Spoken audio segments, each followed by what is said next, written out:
నాకు ఒక ఆనవాయితీ ఉంది వాక్యం చెప్పేటప్పుడు. దేవుని కృప వల్ల 10 సంవత్సరాల సేవలో 3 రాష్ట్రాల్లో స్పీకర్గా వాడబడుతున్నాను. వాక్య ప్రసంగికుడిగా పరిచయం చేసే ధన్యత ఇచ్చారు. మరి ఈ మోకాలు దేవుడికి కాదు, దేవుని ప్రజలైన మీకు, దేవుని జనాంగమైన మీకోసం నేను నన్ను తగ్గించుకొని మోకాలు వేసి రిక్వెస్ట్ చేస్తున్నాను. వాక్యాన్ని శ్రద్ధగా వినండి. మీ జీవితాలు మారకపోతే నన్ను అడగండి. మన జీవితంలో చాలాసార్లు ఆత్మీయ పోరాటాలు జరుగుతూ ఉంటాయి. అనుకోకుండా కొన్ని సమస్యల్లో మనం ఇరుక్కుంటూ ఉంటాం. రోజు ప్రార్థన చేసినప్పటికీ, మన దేవుళ్ళు ఉన్నప్పటికీ, సీనియర్స్గా ఉన్నప్పటికీ, మన పేరెంట్స్ కూడా క్రైస్తవులు అయినప్పటికీ కూడా శ్రమలు, సమస్యలు, అవమానాలు, నిందలు, గాయాలు వస్తూనే ఉంటాయండి. కొన్నిసార్లు ఎంత ప్రార్థన చేసినా ఒక సమస్య కోసం పట్టుబట్టినా, కన్నీరు గార్చినా, ఉపవాసాలు ఉన్నా కూడా ఆ సమస్య మనల్ని విడిచిపోదు. కొన్నిసార్లు ఒకే సమస్య మనల్ని పట్టి పీడిస్తున్నప్పుడు, వెంటాడినప్పుడు ప్రార్థన చేయకపోతే ఒకలాగా ఉంటుంది. కానీ మనం ప్రార్థన చేస్తాం, భారంగా చేస్తాం, కన్నీటితో చేస్తాం. కొంతమంది తెల్లవారుజాము చేస్తారు. అయినప్పటికీ ఆ రిజల్ట్ రాకపోయేటప్పటికీ మానవులం కాబట్టి ఒక నిరుత్సాహం, ఒక నిరాశ. ఏంటి ఇంత కష్టపడినా, ఇంత ప్రార్థన చేసినా, చివరికి ఉపవాసం ఉన్నా ఎందుకు నాకు సమస్య తీరట్లేదు? మన దేవుడు చాలా గొప్ప దేవుడు కదా. ఆ నేపథ్యంలో మనం ప్రార్థన డౌన్ చేసేస్తాం, ప్రార్థన సమయాన్ని తగ్గిస్తాం, ఆసక్తి తగ్గిద్ది. అందరికీ చెప్పను కానీ కొంతమందికి వెళ్దాంలే, ఏం జరగట్లేదు కదా, నేను అడిగింది ఏమన్నా దేవుడిస్తే అని ఒక వేసారిపోయిన జీవితం, ఒక విసుకొచ్చిన జీవితం కనబడుతూ ఉంటుంది కొన్నిసార్లు కొంతమంది జీవితాల్లో. ఆ నేపథ్యంలో ఆరాధన మీద ఆసక్తి తగ్గిపోద్ది, బైబిల్ చదివే విషయంలో ఆసక్తి తగ్గిపోద్ది, ప్రార్థన మీద పట్టుదల తగ్గిపోద్ది. అది సేవకులైనా విశ్వాసులైనా సరే ఏం తేడా లేదు. కొన్నిసార్లు ఏం చేస్తాం తెలుసా, కొంతకాలం దేవుడికి కూడా దూరం అయిపోతాం. కంప్లీట్గా దేవుడితో కనెక్షన్ లేనట్టు, దేవుడికి మనకు ఏ సంబంధం లేనట్టు మనం ప్రవర్తిస్తూ ఉంటాం. ఇది నా జీవితంలో కూడా జరిగింది, చాలా మంది జీవితాల్లో జరుగుతుంది. 100 మంది జీవితం జరిగిద్దని చెప్పను కానీ చాలా మందికి 70-80% జరిగిద్దండి. మనం నరకం అనుభవిస్తున్న టైంలో ఒక సమస్య కోసమో దేనికోసమో ఎదుటోళ్ళు చిన్న మాట అన్నా గుండె గాయమైపోద్ది. చూసావా నేను ఇలా ఉన్నానే కదా, నువ్వు ఎగతాళి చేస్తున్నావు. ఎదుటోళ్ళు ఆ ఉద్దేశంతో అనకపోయినా మనకు అదే అనిపిస్తుంది. వాళ్ళు మామూలుగా అన్నా మనకి బాధగా ఉంటుంది, గాయంగా ఉంటుంది, కొన్నిసార్లు ఏడుపు వచ్చేస్తూ ఉంటుంది, కొన్నిసార్లు ఎదుటోళ్ళ మీద ఫైట్ చేస్తాం. వాళ్ళకి అర్థం కాదు, ఎందుకే ఇంత చిన్నదానికి గొడవ చేస్తున్నావు నువ్వు అన్నమాట ఏంటి, అసలు నేను గాయంలో ఉంటే నువ్వు ఇలాగ మాట్లాడచ్చా, నువ్వు ఇలా చెయ్యొచ్చా, సహోదర ప్రేమ ఇదేనా, క్రీస్తు ప్రేమ ఇదేనా అని చెప్పి ఫైటింగ్లు కూడా మనం చేస్తూ ఉంటాం మన జీవితంలో. ఈ శ్రమలలో, ఈ బాధల్లో మనకి ఖచ్చితంగా ఒక డౌట్ వస్తుంది. ఖచ్చితంగా ఒక డౌట్ వస్తుంది. ఏంటండి తెలుసా డౌటు? అసలు దేవుడు నన్ను ప్రేమిస్తున్నారా? మళ్ళీ రిపీట్ చేస్తున్నాను, అసలు దేవుడు నన్ను ప్రేమిస్తున్నారా? కొంతమందికి దేవుడు నాతో ఉన్నారా, దేవుడు నా ప్రార్థన ఆలకిస్తున్నారా, దేవుడు నన్ను అసలు చూస్తున్నారా, నా బాధ ఆయనకు తెలుస్తుందా, నిజంగా దేవుడు నన్ను పిలిచారా, అయితే నేనేమన్నా భ్రమలో ఉన్నానా? ఖచ్చితంగా ఇది చాలా మందిలో పనిచేస్తూ ఉంటుంది. నేను చెప్పగలను, దేవుని ఆత్మ కలిగి ఖచ్చితంగా ఈ డౌట్లు వస్తాయండి. ఇంకెలా వస్తాయి తెలుసా? దేవుడు నన్ను ప్రేమిస్తే నాకెందుకు ఈ పరిస్థితి? ఇప్పుడు ఎవరికి చెప్పం, ఈ కనీసం అమ్మా నాన్న కూడా చెప్పం, ఇంట్లో వాళ్ళకి చెప్పం. ఆత్మీయత అయితే చెప్తే మళ్ళీ ఫీల్ అవుతారేమో, పాస్టర్ గారు అవమానిస్తారేమో అని ఎవరి భయాలు వాళ్ళకు ఉంటాయి. అందుకని ఎవరికి చెప్పం. మనలో మనకు వచ్చేది ఏంటి తెలుసా? దేవుడు నన్ను ప్రేమిస్తే నా పరిస్థితి ఎందుకు ఇలా దిగజారిపోద్ది, ఇంత డౌన్గా ఎందుకు ఉంటుంది, నేను ఎందుకు పేదరికంలో ఉంటా, ఎందుకు నా సేవ అభివృద్ధి అవ్వదో, నా పరిస్థితి ఎందుకు ఇలా ఉంటుంది? ఇంకోటి కూడా బాగా పనిచేస్తాండి. నిజంగా దేవుడు నన్ను ప్రేమిస్తే నేను అడిగిన ఎందుకు ఇవ్వట్లే దేవుడు? మరి ఆయన ఇవ్వాలి కదా, ఆయన నా తండ్రి కదా, మరి ఆయనే కదా ఇవ్వాల్సింది, ఇంకెవరిస్తారు నాకు? ఈ పాయింట్ కూడా ఎక్కువగా పనిచేస్తూ ఉంటుందండి. ఈ ప్రశ్న కూడా చాలా మందిలో వస్తూ ఉంటుంది. నిజంగా దేవుడు నాకు తోడు ఉంటే నాకు ఈ గలిబిలి, ఈ అసమాధానం, ఈ గోల ఇవన్నీ ఎందుకు ఉంటాయి? దేవుడు తోడలేరు నాకు, దేవుడు నన్ను నిజంగా ప్రేమించట్లా.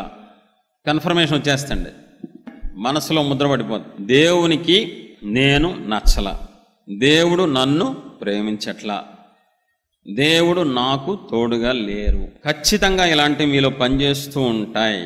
ఒక కోటీశ్వరుడు ఉన్నాడు ఈ లోకంలో, బాగా కోటీశ్వరుడు. ఓ రోజు తన పిఏని పిలిచి వంట మేస్త్రిని పిలవమన్నాడు. ఆ ఊళ్ళో బాగా ఫేమస్ కోటీశ్వరుడు ఉన్న ఊళ్ళో ఉన్న వంట మేస్త్రిలో ఒకరిని పిలిచారు. పిఏ, సార్ వంట మేస్త్రి వచ్చాడు సార్, పిలువు. సార్ రమ్మన్నారట అయ్యగారు. ఏంటి సార్ ఇలా రమ్మన్నారు? మన ఊరోళ్ళు చెప్పారయ్యా, నువ్వు బాగా వంట చేస్తావు, స్పెషలిస్ట్ వంటలో అని. మరి నాకు పెద్ద పెద్ద వాళ్ళతో ఫంక్షన్స్ జరుగుతూ ఉంటాయి. ఆ పాతోడు చచ్చిపోయాడు వంట మేస్త్రి, నాకు కొత్త వంట మేస్త్రి కావాలి. నేను పెట్టాలా లేదా అంటే టెస్ట్ చేసుకోవాలి కదా, మరి నాకు కొన్ని డౌట్స్ ఉంటాయి కదా.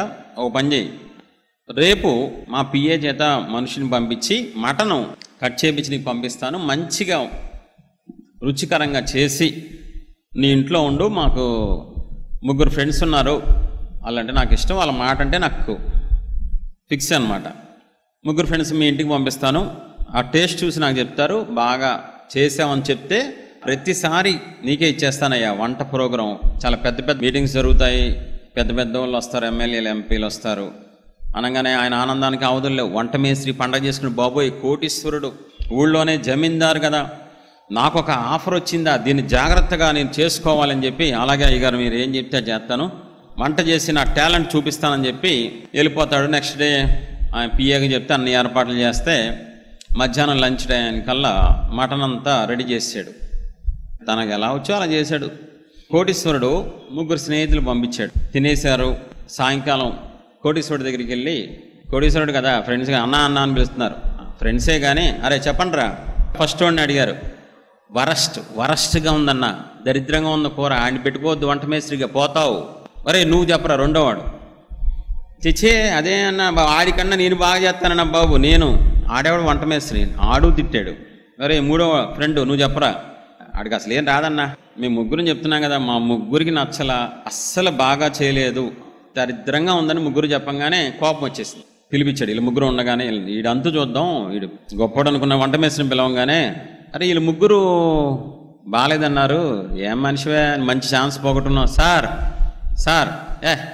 ఎక్కువ మాట్లాడద్దు, వాళ్ళు చెప్పారంటే నా ఫ్రెండ్స్ వాళ్ళు చెప్పారంటే తిరిగి ఉండదు.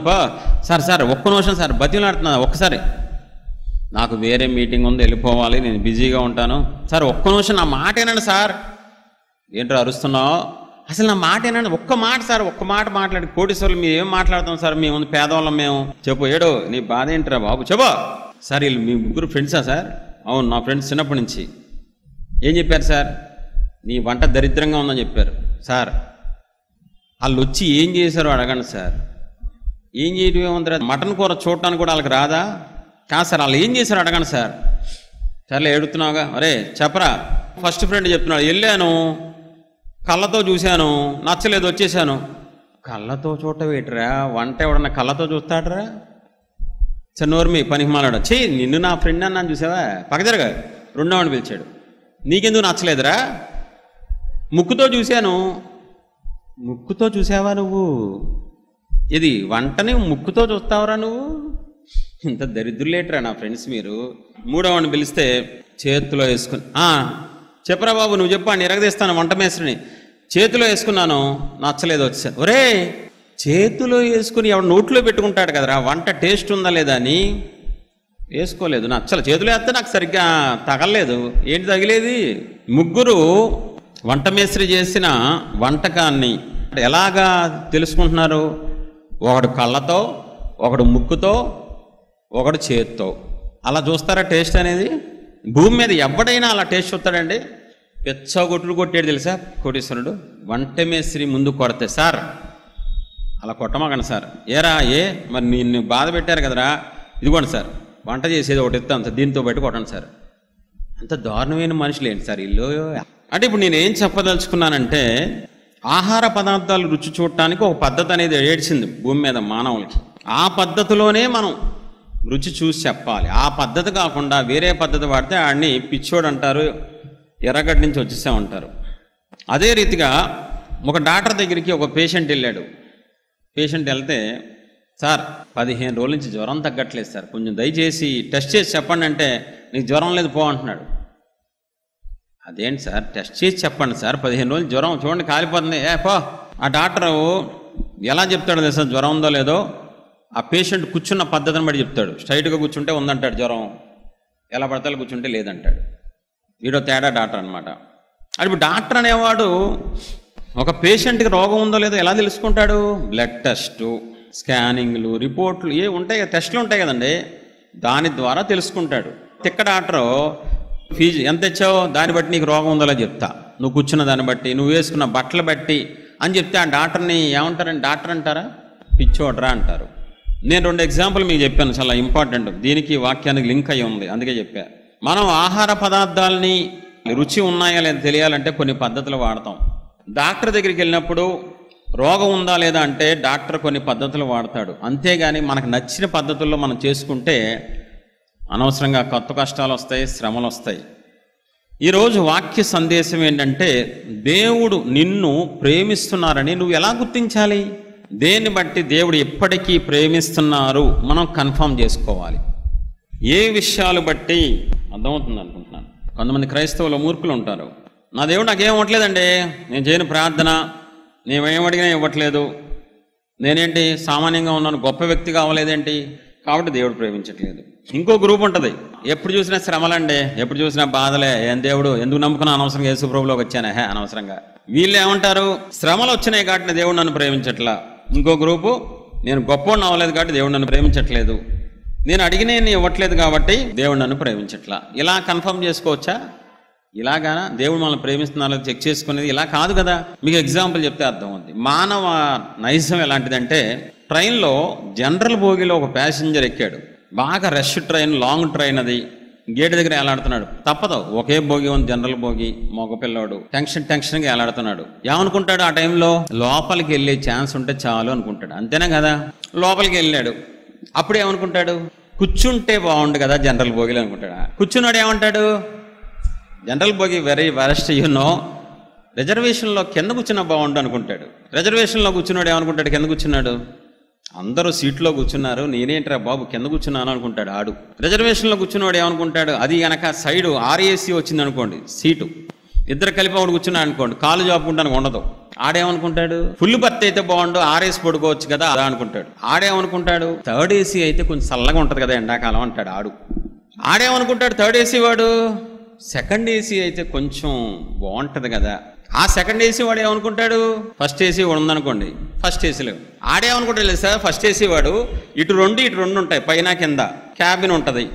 ఆడు ఎంత కోటీశ్వరుడైనా, ఎమ్మెల్యే వెళ్ళినా ఇంక తప్పదు, అందరూ కలిసే ఉండాలి. ఫస్ట్ ఏసీలో కూడా డోర్ ఉంటుంది, పైకి ఎక్కాలి. ఫస్ట్ ఏసీ అంటే ఫ్లైట్ ఛార్జీ కంటే ఎక్కువ అండి ట్రైన్లో, పైకి ఎక్కి పడుకోవాలి. ఆడేమనుకుంటాడు? పైకి ఎక్కినాడు, ఫస్ట్ ఏసీ డబ్బులు కట్టే కదా, కింద పడుకుంటే బాగుండు కదా అనుకుంటాడు.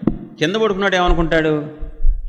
ఈ 3 బర్తులు ఎవడు రాకుండా నేను ఒక్కడిని ఏలేస్తే బాగుంటుంది కదా అనుకుంటాడు. ఏమన్నా అనుకోడా? మానవ నైజం అది కాదా? మనసుకి తృప్తి ఉంటుందా? మనుషులకే తృప్తి ఉంటే ఈరోజు కోట్లు సంపాదించిన వాళ్ళు, రాజకీయ నాయకులు, బయట వాళ్ళు కోట్లు, మళ్ళీ డబ్బు కోసం ఎగబడతారా? ముసలి వయసులో కూడా డబ్బు కావాలి, పేరు కావాలి అంటారా? రేపో మాపో పోతారండి, హ్యాపీగా ఎంజాయ్ చేయొచ్చు కదా, కూర్చొని మన వాళ్ళని చూసుకుని హ్యాపీగా వెళ్ళిపోవచ్చు కదా. ఆ వయసులో కూడా కష్టపడటానికి, డబ్బు సంపాదించడానికి, పేరు కోసం ఎగబడతా ఉంటారు. మానవ నైజం ఎలాంటిదంటే తృప్తి ఉండదో, అస్సలు ఉండదండి. క్రైస్తవులకు అసలు తృప్తి ఉండదండి.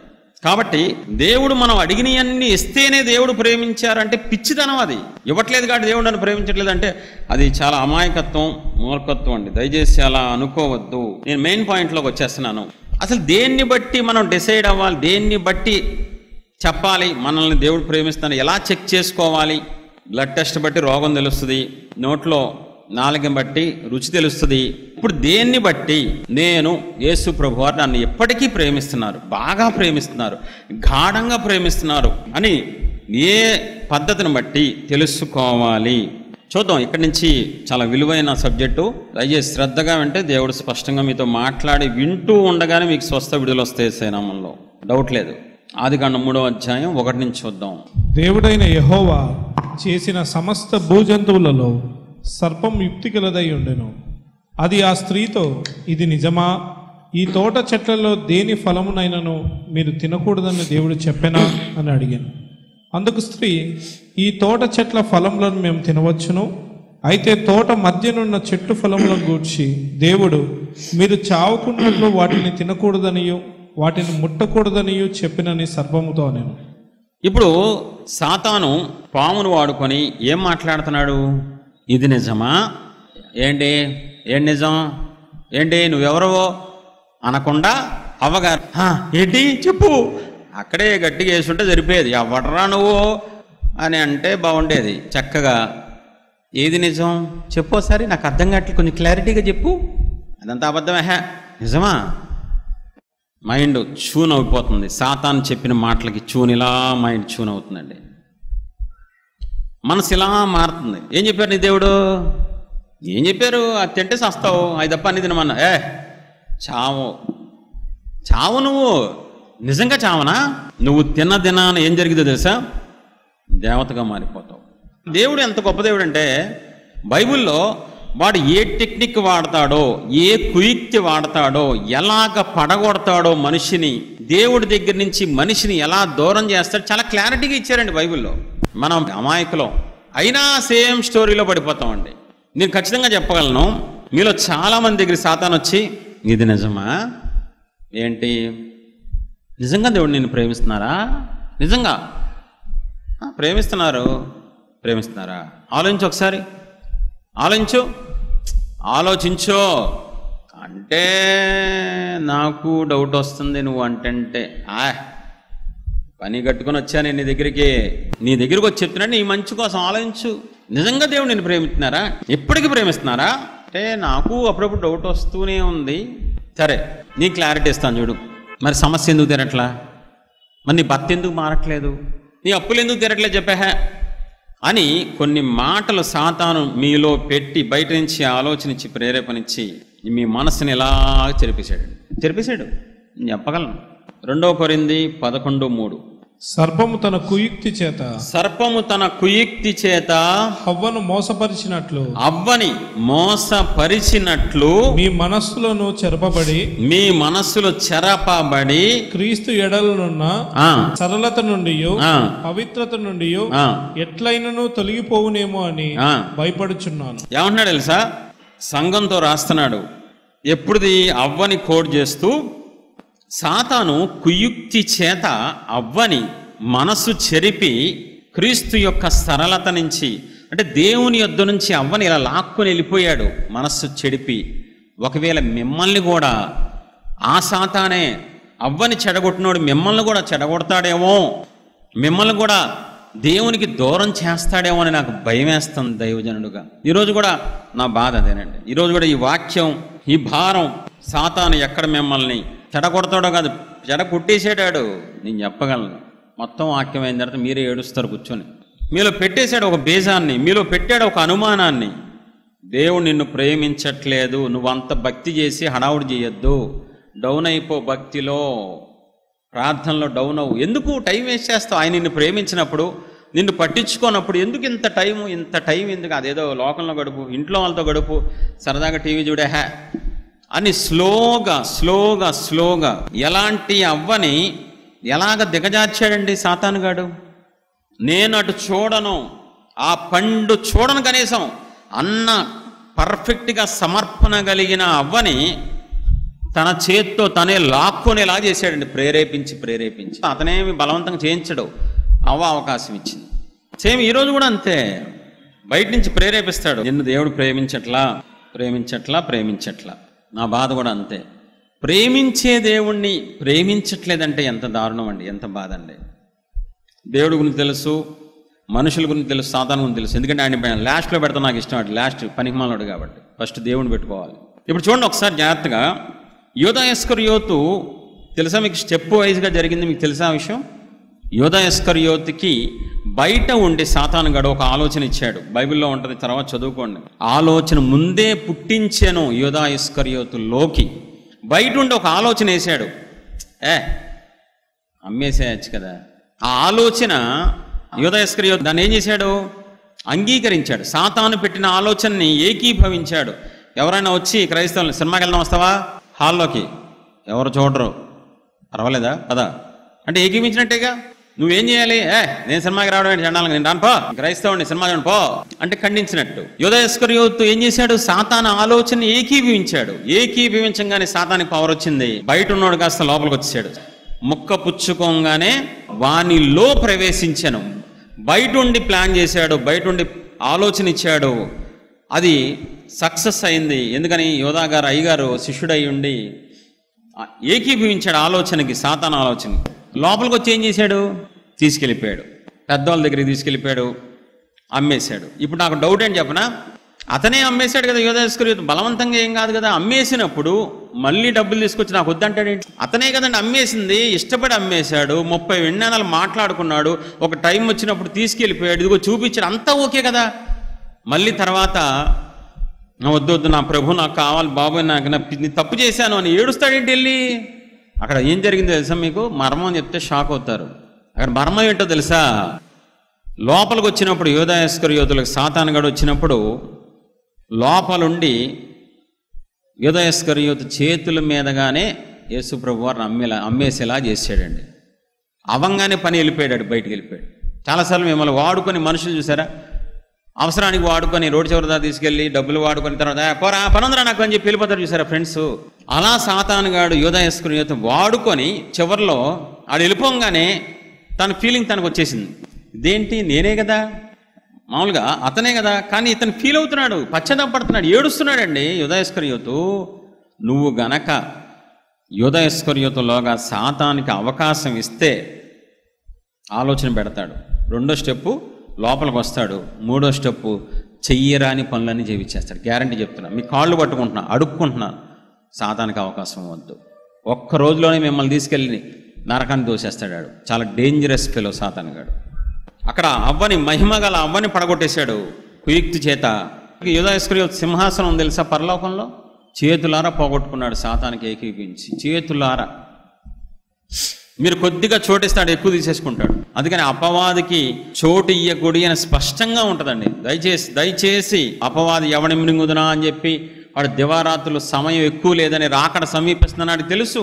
కాబట్టి ఏర్పరచబడిన వారిని వాడు మోసం చేస్తాడు, కుయుక్తి చేత లాగేస్తాడు, దేవుడు దూరం చేస్తాడు, భ్రష్టత్వంలో తీసుకెళ్ళిపోతాడు, మీ చేత చెయ్యకూడని పనులన్నీ చేపించేస్తాడు. మీరు ఒక మాట చెప్పండి, ఒక భర్త అంటే ఒక భార్య బాగా ఇష్టం, ప్రాణం, కానీ ఓ రోజు పక్కింటి ఆంటీ ఏం చేసింది తెలుసా? మనసిర కొట్టేసింది భర్త మీద మనసిర కొట్టేసింది. ఇంకా ఆ తర్వాత భోజనం పెట్టే విధానం మారిపోద్దా లేదా? భర్తను చూసే విధానం మారిద్దా? భర్తతో నడవడిక మారిద్దా? భర్తతో జీవితం మారిద్దా లేదా? మనసు ఇరిగిపోయిన తర్వాత నీ మనసు ఇరగనంత వరకు దేవుడితో నీ కనెక్షన్ చాలా బాగుంటుంది. నా తండ్రి, నా దేవుడు, నా బంగారం అని ఎగిరి గంతులేస్తావు, పండగ చేసుకుంటావు, ఆసక్తిగా ఉంటావు, దేవుడు పని చేస్తావు, దేవుడు రాజ్యం కడతావు. వాడు ఎప్పుడైతే సాతాను నీ మనసును చెరుపుతాడో, నువ్వు అవకాశం ఇస్తావో చెరపడానికి, ఏం దేవుడు లేండి బాబు, ఒకప్పుడు నువ్వే దేవుడు నా ప్రాణ ప్రియుడు అన్నావు, పాడదాం, నేను పాడినా నువ్వు పాడవు, ఆరాధనలో కూర్చుంటావు, నీరసంగా ఉంటావు, చేద్దాంలే వెళ్దాంలే. ఎందుకని? దేవుడు పట్ల నీకున్న మంచి మనస్సాక్షి చెడిపోయింది సాతాను వల్ల. దేవుడేం సాతాను అంటారు, నిన్నే అంటారు. ఇప్పుడు అవ్వ దగ్గరికి వెళ్ళి పోన్లే అమ్మ సాతాను నిన్ను మోహం చేశాడు నేనేమన్నావు అన్నారా? నువ్వెందుకు అన్నావు ఆడి మాటలో? పనిష్మెంట్ వేసారా లేదా? శాపం వేస్తారా? మోసపోవడం మన తప్పు. ప్రకటన గ్రంథం 12:9 చూడండి ఒకసారి. కాగా సర్వలోకమును మోసపుచ్చుచు అపవాది అనియు సాతాననియు పేరుగల ఆది సర్పమైన మహాఘట సర్పం పడద్రోయబడును, అది భూమి మీద పడదోయబడును, దాని దూతలు దానితో కూడా పడద్రోయబడిరి. ఆడు చూడండి, సర్వలోకాన్ని మోసపుచ్చేవాడు. వాడి పని ఏంటి? మోసం చేయటం. ఎలా మోసం చేస్తాడు? వాడు చెప్పినట్టేం చెప్పడు, నీకే ప్రేరేపణ వచ్చేలా చేస్తాడు. నీకు నువ్వే నిజమే కదా దేవుడు నన్ను ఎక్కడ ప్రేమిస్తున్నారు అనుకునేలాగా కుయుక్తి వాడతాడు. చాలా జాగ్రత్తగా ఉండాలి వాడితో. చాలాసార్లు దేవుని పద్ధతులు మనకు అర్థం కాక, ఈ చిన్న బ్రెయిన్కి అందక సేవకులైన విశ్వాసులైన ఫాస్ట్గా అపార్థం చేసుకుంటామండి దేవుణ్ణి. చాలా ఈజీగా అపార్థం చేసేసుకుంటాం. పరిశుద్ధ దేవుణ్ణి, నీతిగల దేవుణ్ణి, మచ్చ లేని దేవుణ్ణి. ఇప్పుడు అమ్మా నాన్న అపార్థం చేసుకున్నామంటే పర్వాలా, ఎందుకని వాళ్ళు మనుషులే, వాళ్ళేమి దేవుళ్ళు కాదు కాబట్టి, శరీరంతో ఉన్నారు కాబట్టి వాళ్ళల్లో కూడా ఖచ్చితంగా లోపాలు ఉంటాయి. కానీ మచ్చలేని దేవుణ్ణి, డాగు లేని దేవుణ్ణి, ఎప్పటికీ తప్పు చేయని దేవుణ్ణి, పర్ఫెక్ట్ దేవుణ్ణి మనం ఈజీగా అపార్థం చేసుకుంటామండి. సమస్య అంతా అక్కడ వస్తుంది. ఇలా చేశారండి దేవుడు, ఇలా చేయకూడదు కదా, అసలు దేవుడేనా? మన ఇష్టం. చాలా దారుణంగా అపార్థం చేసుకుంటాం, చాలా దారుణంగా. ఈవెన్ నేను కూడా నా జీవితంలో తప్పు చేశాను, పాపం చేశానని నేను అందరి ఎదుట ఒప్పుకుంటున్నాను. అయితే సాతాను పని ఒక్కటే, దేవుని పిల్లల్ని దేవునికి దూరం చేసి ఆడితో పాటు నరకాన్ని తీసుకెళ్ళిపోవాలి. వాడి పని అంతా అదేనండి. దేవుడి పిల్లలు దేవుడి దగ్గర ఉండకూడదు, దేవుడు దేవుని పిల్లలు సంతోషంగా ఉండడం వాడు చూడలేడండి. వాడు ఏదో ఒకటి చేసి నీకు ప్రేరేపణ ఇచ్చి, ఆలోచన ఇచ్చి, ఎవరన్నా పాత్రగా మనుషులను కూడా వాడుకొని దేవుడు దూరం చేసి, దేవుడు ఏడుస్తుంటే చూసి పండగ చేసుకునే పనికిమాలినోడాడు. దేవుడు దూరం అయిపోయి నువ్వేడుస్తుంటే పండగ చేసుకునే శాడిస్ట్ వాడాడు, సైకోవాడు. నేను దేవుని మనస్సు కొద్దిగా చదివినోడిని కాబట్టి కొన్ని మాటలు చెప్తాను, చూడండి, షాక్ అవుతారు మీరు. మీలో ఎవరైనా భయంకరమైన పాపం చేసి, పెద్ద పాపం, అసహ్యమైన పాపం చేసినప్పుడు దేవుడు బాధపడతారు కదా, కామన్ కదా. ఆ బాధ కంటే తన స్వరక్తాన్ని నీ కోసం ధారపోసి సిలువ యాగం చేసిన ఆయన నువ్వు అపార్థం చేసుకుంటే దానికంటే 100 రెట్లు బాధపడతారు ఆయన. నా బిడ్డ నన్ను అపార్థం చేసుకుంటుంది ఏంటి? ఆ రక్తం ఇచ్చి కొనుక్కున్నాను కదా, చెడిపోయినప్పుడు పాడైపోయినప్పుడు నేనే దిగొచ్చాను కదా, నేనే సిలువెక్కి మరి నా బిడ్డను కాపాడుకున్నా. నన్ను అర్థం చేసుకోకుండా ఎందుకు ఇలా చేశాను, దీనికి అర్థం ఏంటి అని నువ్వు భయంకరమైన పాపం చేసినప్పుడు దేవునికి కలిగే బాధ కంటే నువ్వు ఆయన్ని అపార్థం చేసుకున్నప్పుడు కలిగే బాధ 100 రెట్లు ఉంటుందండి, గ్యారంటీ చెప్తున్నా. దేవుని రాజ్యానికి నష్టం కలిగించినప్పుడు దేవునికి వచ్చే కన్నీళ్ళు కంటే నా దేవుడు నన్ను ప్రేమించట్లేదు అంటావు చూసావా, అప్పుడు వచ్చే కన్నీళ్ళు 100 రెట్లు ఎక్కువ ఉంటాయండి.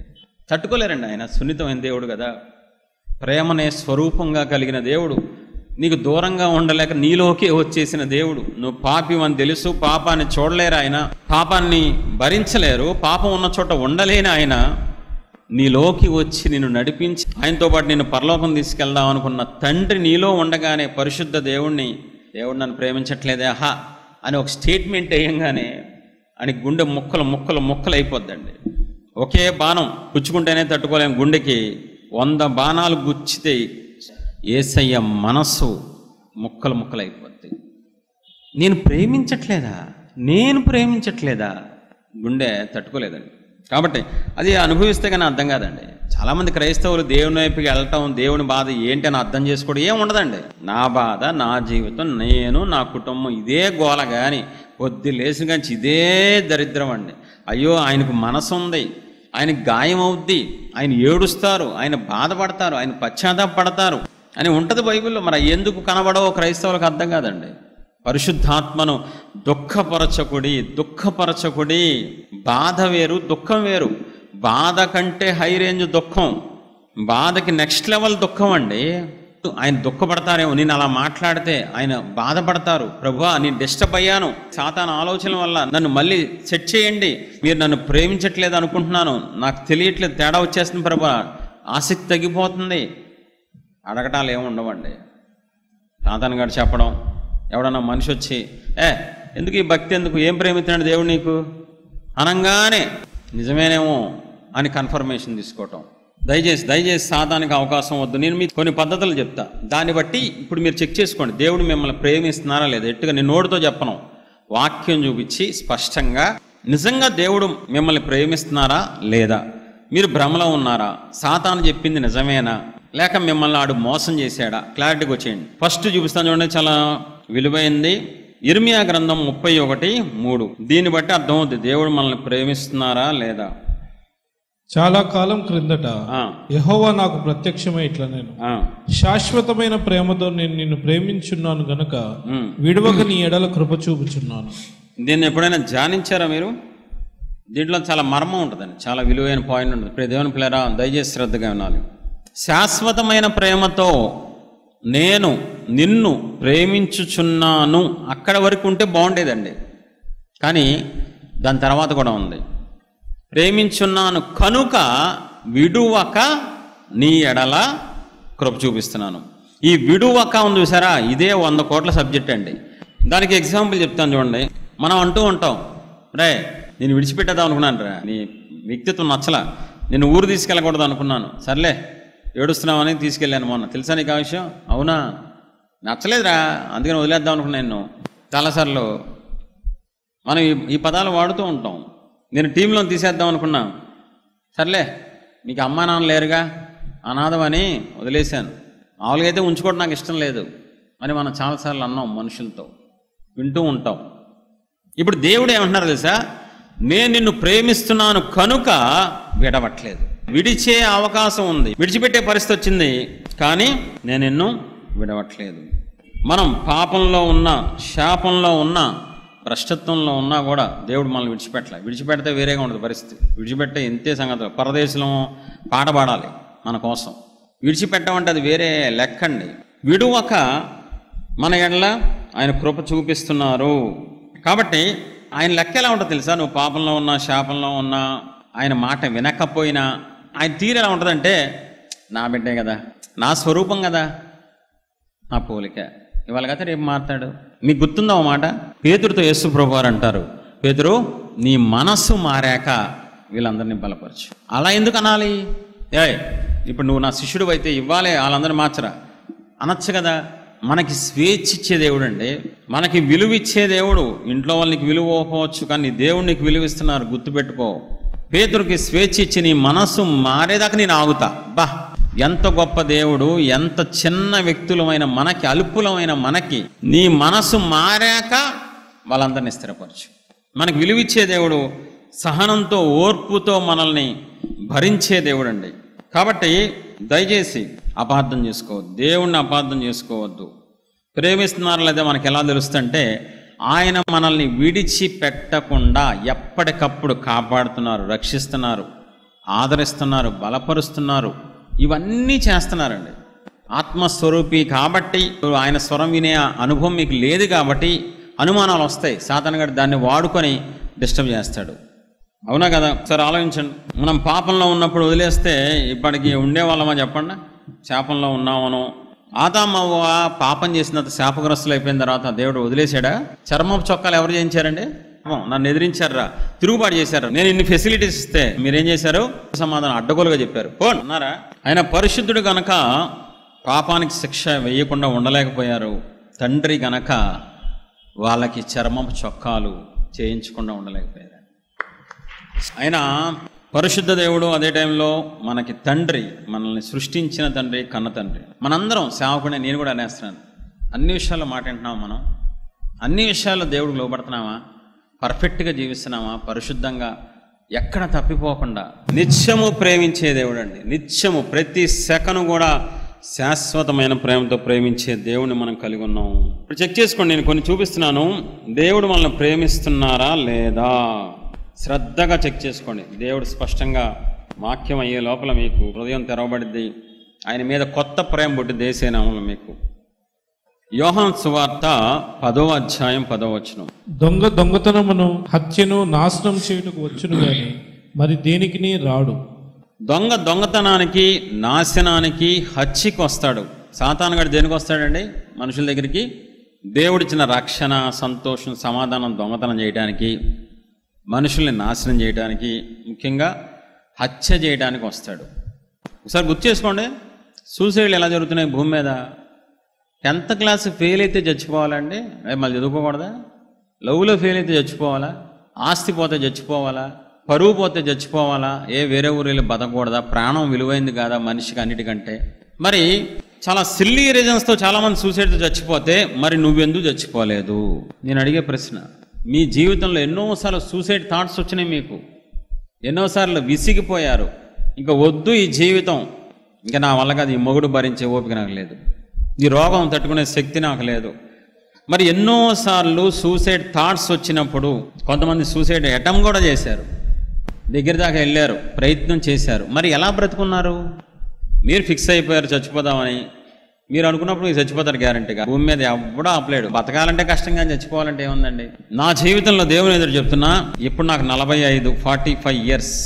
నాకు 23 ఏళ్ల వయసులో, అంటే ఇప్పటికి 22 ఏళ్ళ వెనక 2002లో యవ్వన వయసులో 22 ఏళ్ళకి జనవరి నుంచి డిసెంబర్ దాకా చచ్చిపోవడమే ధ్యేయంగా పెట్టుకున్నా. సూసైడ్ చేసుకోవాలి, నేను బతకూడదు, నా వల్ల అప్పులైనాయి, నా వల్ల మా ఇంట్లో వాళ్ళు బాధపడుతున్నారు, నేను బతకడం వేస్ట్. విపరీతంగా సూసైడ్ అటెంప్ట్ చేసేవాడిని. నీళ్ళల్లో దూకి చచ్చిపోదాం, బందరకాలంలో దూకి చచ్చిపోదాం, కృష్ణా బ్యారేజ్ మీదకి ఎక్కి చచ్చిపోదాం డిసైడ్ అయ్యా. రాత్రి కూడా వెళ్ళాను. ఇంకో రోజు రాత్రి 12 తర్వాత బందరకాలంకి చచ్చిపోదామని వెళ్ళా. ఊరేసుకొని పీట తన్నేసాను. ఇదంతా ఒరుసుకుపోయింది, అయిపోయింది, కోమలోకి వెళ్ళిపోతున్నా, అయిపోయింది. నాకు తెలుస్తుంది, కళ్ళు ఇలా ఎక్స్పీరియన్స్ ఉంది నాకు, సూసైడ్ ఎక్స్పీరియన్స్. అంటే హాఫ్ మినిట్లో లేచిపోయేది నా ప్రాణం. ఇంకా అనేక రీతులుగా నేను చచ్చిపోవాలని ప్రయత్నాలు చేశాను, కానీ ఒక్కడు కూడా సక్సెస్ అవ్వలేదు. 20-30 సార్లు అటెంప్ట్ చేశాను. అనుకోవటం కాదు, తలంపు కాదు, అటెంప్ట్ చేశాను. మరి ఎలాగా బతికాను? నాకు బదులుగా ఆయన చనిపోయారు కాబట్టి ఇంకా చనిపోవాల్సిన అవసరం లేదు. సిలువలో నా పాపాల నిమిత్తం, నా శాపాల నిమిత్తం ఆయన చనిపోయారు కాబట్టి ఆయన తన దక్షిణ హస్తాన్ని అడ్డుపెట్టి నన్ను 20 సార్లు కాపాడి ఆయుష్ పొడిగించి ఈరోజు పరిచర్యలో దేవుడు వాడుకుంటున్నారు. ప్రజలకు ఆశీర్వాదంగా. దేవునికి ఏ మహిమ కలుగును గాక. మీకేదో డబ్బు ఇస్తే దేవుడు ప్రేమించాలనుకుంటే పిచ్చితనం, అది మూర్ఖత్వం. అది నాకు లప్పిస్తే దేవుడు ప్రేమించినట్టు, బంగారం బిస్కెట్ ఇస్తే దేవుడు, నిన్ను చావు నుంచి తప్పించారు చూసావు నా దేవుడు, కంటికి రెప్పలాగా నువ్వు ఎక్కడ చచ్చిపోతావో, డిప్రెషన్లో నువ్వు ఎక్కడ సూసైడ్ చేసుకుంటావు అని పక్కనే ఉండి ఆత్మస్వరూపిగా నీ ఇంట్లో వాళ్ళే నిద్రపోతారు, నీ ఇంట్లో వాళ్ళు పట్టించుకోరు కూడా. అది భర్త అయినా, భార్య అయినా, తల్లిదండ్రులైనా. ఆత్మస్వరూపిగా ఉన్న దేవుడు ఆ సాతానుగాడు అసలే పనికి మాట్లాడాడు వచ్చేసి ఎలాగోలా ఇప్పుడు చచ్చిపోమండి ప్రేరేపిస్తాడేమో అని చెప్పి కంటికి రెప్పలాగా నిన్ను కాపాడుకున్న దేవుడు ప్రేమిస్తున్నట్లు కాదా?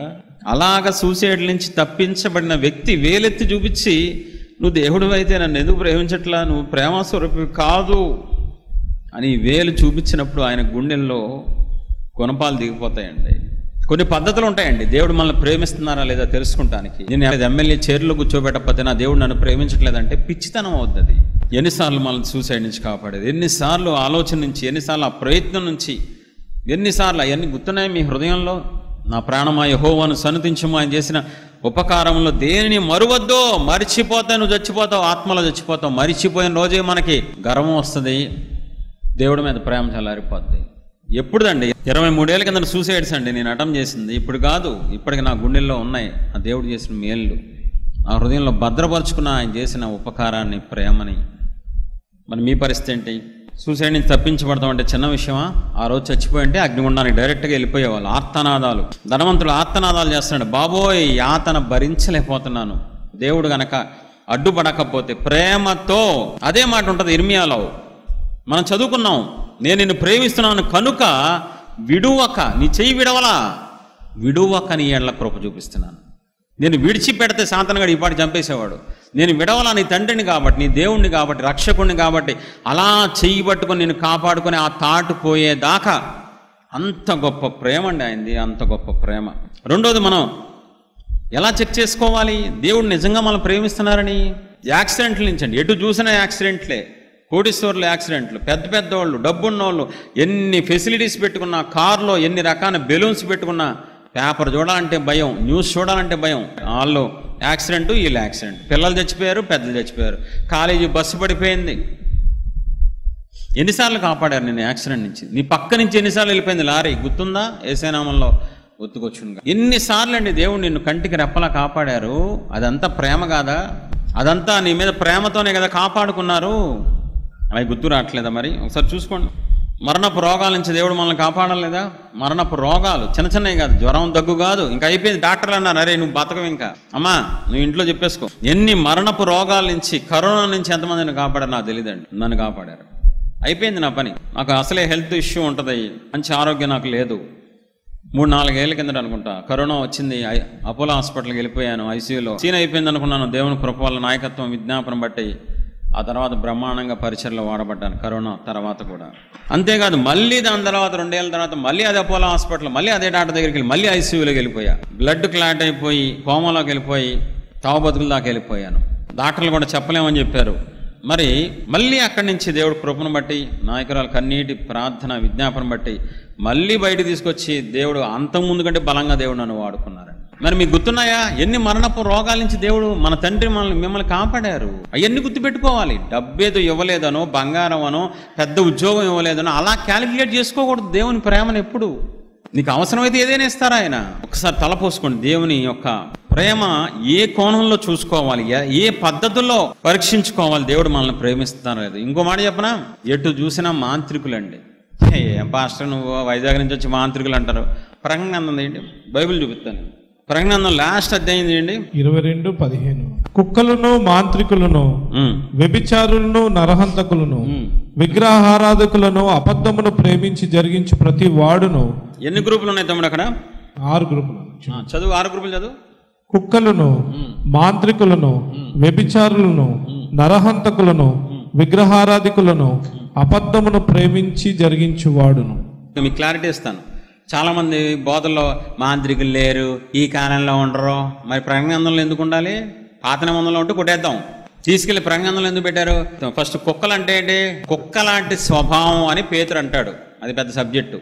అదొక చెడ్డ గ్రూపు. రెండో గ్రూపు మాంత్రికులను. 3 వ్యభిచారులను. వ్యభిచారులు ప్రపంచవ్యాప్తంగా 100ల్లో ఉంటారా, వేలల్లో ఉంటారా, లక్షల్లో ఉంటారా, కోట్లలో ఉంటారా?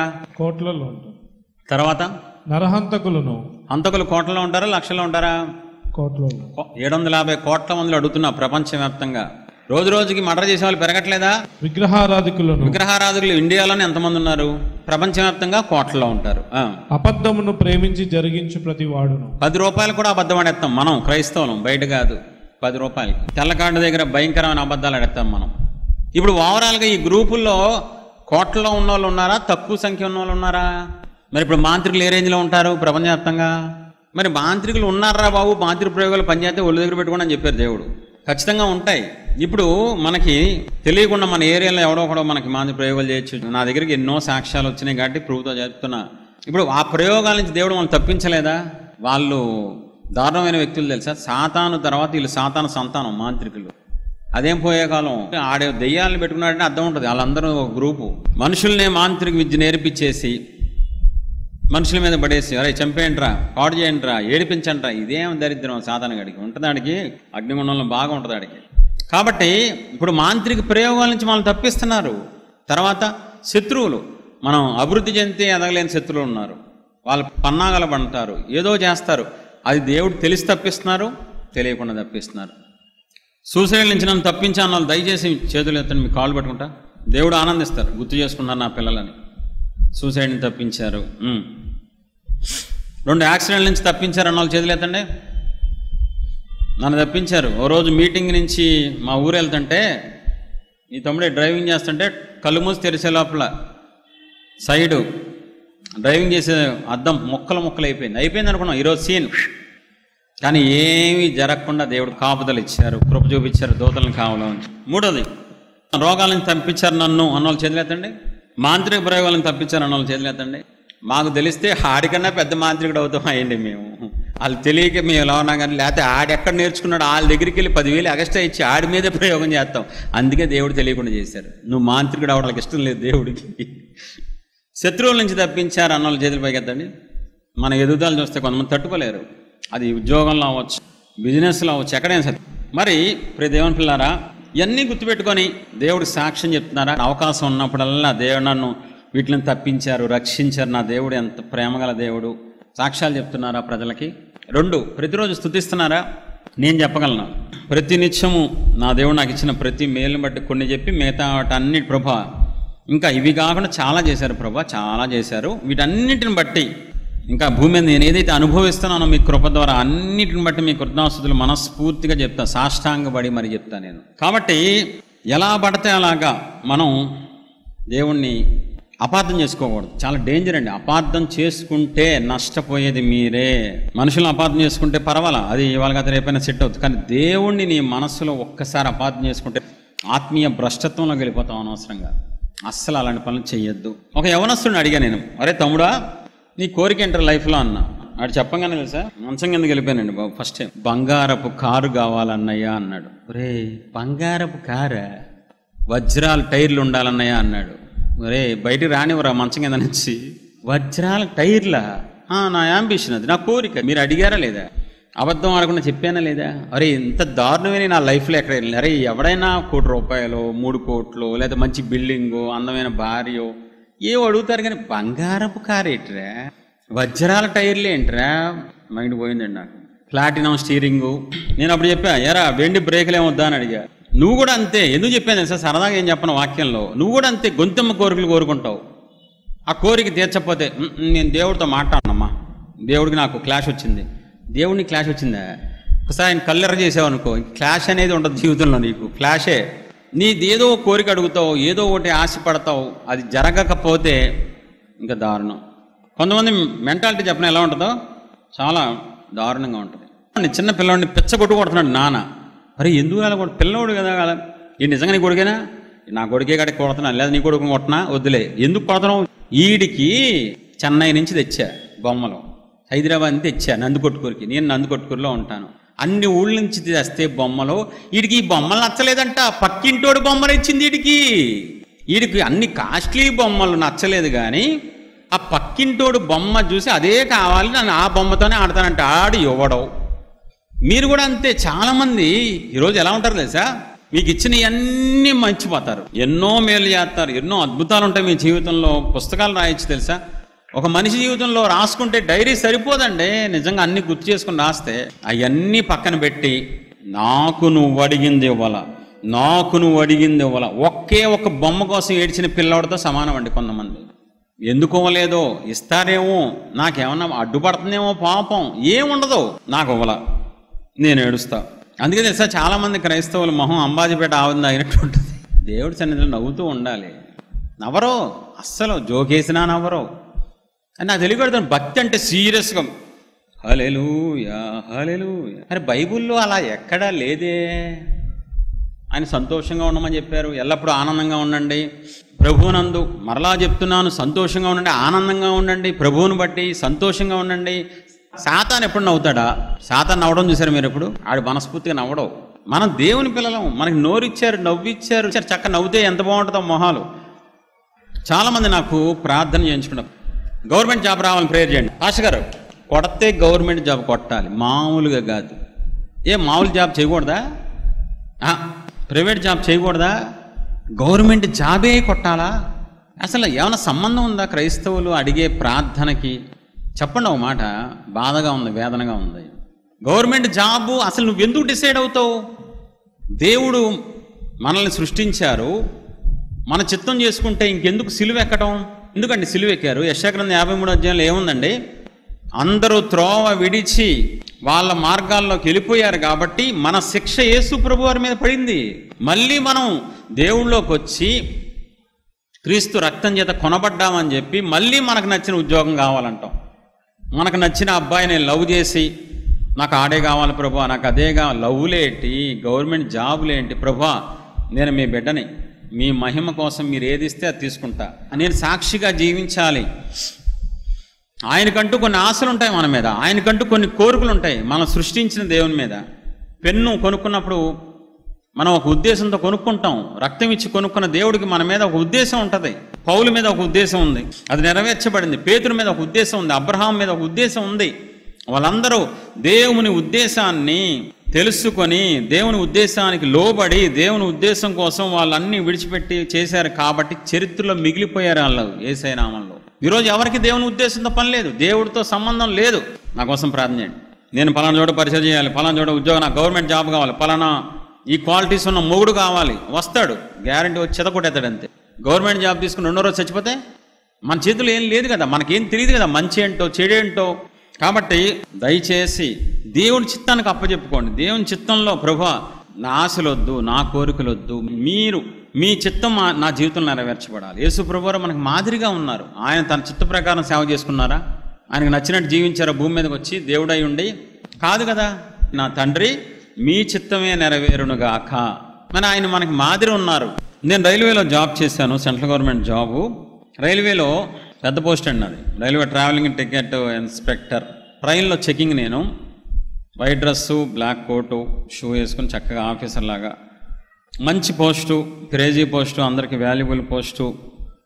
నాతో పాటు ఇంకో 3 క్రైస్తవులు ఉండేవాళ్ళు. 4 కలిసి ఒక బ్యాచ్ కలిసి వెళ్ళేవాళ్ళం. కలిసి డ్యూటీ చేసిన తర్వాత విజయవాడ నుంచి వైజాగ్, విజయవాడ హైదరాబాద్, విజయవాడ తిరుపతి, చెన్నై, ఇవన్నీ నేను రూట్స్ చెకింగ్ చేసేవాడిని ట్రైన్స్లో. నాతో పాటు 3 క్రైస్తవులు 4 కలిసి ఒక బ్యాచ్గా ఫామ్ అయ్యి అందరూ బ్యాచ్లుగా ఉండాలి. మేము కూడా ఒక బ్యాచ్ సెలెక్ట్ చేసుకున్నాం. క్రైస్తవులు అయితే మనం కలిసి ఉండొచ్చు కదా అని. 4లో నేను చిన్న వయసు, అందరూ నాకంటే కొంచెం అలా పెద్దవాళ్ళు. 4లో నాకు సీనియర్స్ రైల్వేలో వాళ్ళు, నేను జూనియర్ని. వాళ్ళకంటే కొద్దిగా ఆస్తిలో వాళ్ళు చాలా ఆస్తిపరులు, కోటీశ్వరులు. ఒకరికి 2 కోట్లు, ఒకరికి 1 కోటి రూపాయలు, ఒకరికి 50 లక్షలు. నేను ఒక్కడనే అప్పులో జాబ్ చేస్తూ కూడా అప్పుల్లో ఉన్నాను. చాలా అప్పులు. ఎంత అంటే నెలంతా కష్టపడి శాలరీ 1వ తారీఖు వస్తే 70,000 శాలరీ పావు గంటలో అందరికి వెళ్ళిపోయాయి వడ్డీలోళ్ళకి. అంత దరిద్రంలో బ్రతికాను జాబ్ చేస్తూ ఉండగా. కనీసం ఒక యాండ్రాయిడ్ ఫోన్ కొనుక్కుంటానికి కూడా డబ్బులు ఉండేవి కాదు. అంత అప్పులు అనమాట. ప్యాసింజర్స్ దగ్గర ఆండ్రాయిడ్ ఫోన్ ఉండేది, నేనేమో రైల్వే ఆఫీసరు. అంత దారుణమైన పొజిషన్ అండి.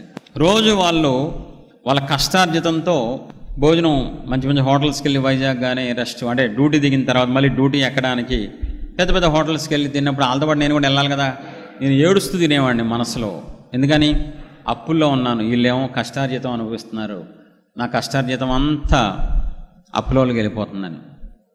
అలా కొన్ని సంవత్సరాలు నరకం చూశానండి, చాలా నరకం చూశాను. అది ఎవరికి అర్థం కాదు. నా బాధ, నా ఆనందం, మీ బాధ మీ ఆనందం ఎవరికి అర్థం కాదు, దేవుడికి తప్ప.